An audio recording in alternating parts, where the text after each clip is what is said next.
এই জঙ্গলে এক কাক বসবাস করত। সে অনেক খুশিতেই এবং আনন্দেই দিন কাটাইতো। কিন্তু একদিন সে একটা সুন্দর সাদা পাখি দেখতে পায়। সে ওই পাখির কাছে অনেক দ্রুতই ছুটে গেল।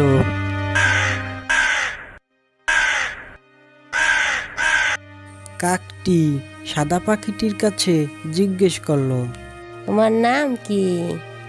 পাখিটি হেসে উত্তর দিল। আমার নাম বক।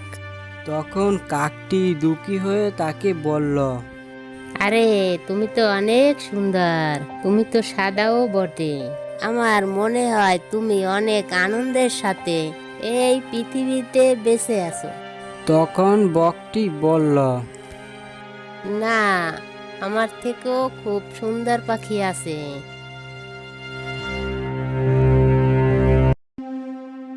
এই কথা শোনার পর কাকের মনটা ভীষণ খারাপ হয়ে গেল। তখন কাকের মন খারাপ দেখে বকটি উত্তর দিল, আসলে এক সময় আমিও নিজেকে অনেক সুখী ভাবতাম, যতদিন না একটা টিয়া পাখিকে দেখলাম।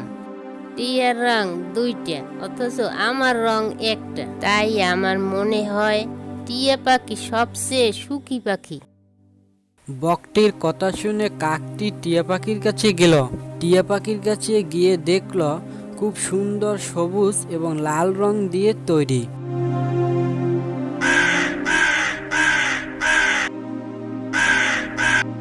কাকের সব কথা শুনে টিয়া উত্তর দিল, দেখো, আমিও নিজেকে অনেক সুখী ভাবতাম, যতদিন না একটা ময়ূরের সঙ্গে পরিচয় হলো। আমার তো রং মাত্র তো দুইটা, কিন্তু ময়ূরের অনেক বাহারি রং আছে। এই কথা শোনার পর কাকটি ময়ূরকে খুঁজতে লাগলো। সে কয়েকদিন ধরে ময়ূরকে খুঁজলো, কিন্তু সে ময়ূরকে খুঁজে পেল না। কিছুদিন পর জানতে পারলো যে ময়ূর একটি শহরের চিড়িয়াখানাতে আছে। সে তৎক্ষণাৎ চিড়িয়াখানাতে গেল এবং ময়ূরকে দেখতেও পেল। সে আরও দেখল যে কিছু মানুষ ময়ূরের সঙ্গে ছবিও তুলছে। এটা দেখে কাকের কিছুটা জ্বলতে শুরু করলো।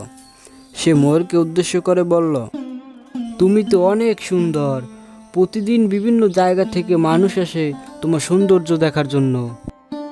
কিন্তু জানো, আমার না দুঃখ একটাই, ওরা যখন আমাকে দেখে তখনই সাথে সাথেই তাড়িয়ে দেয়। আমার মনে হয় এই পৃথিবীতে তুমি সবচেয়ে সুখী পাখি।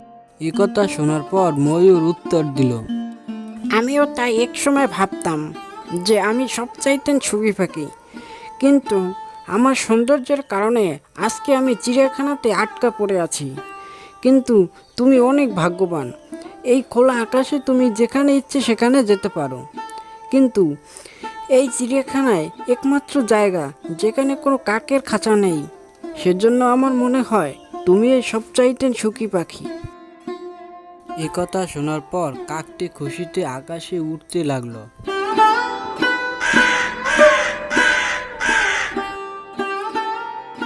সৃষ্টিকর্তা আমাদের যা দিয়েছেন সেটাকে আমরা কখনো কৃতজ্ঞতা জ্ঞাপন করি না।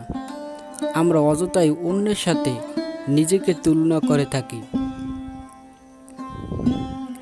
পৃথিবীর মধ্যে সেই সবচেয়ে সুখী নিজের যা আছে তাই নিয়েই সন্তুষ্ট থাকে। তাই অন্যের সাথে নিজেকে তুলনা না করে নিজের যা আছে তাই নিয়েই সন্তুষ্ট থাকাটাই কি বেশি যৌতুক নয়?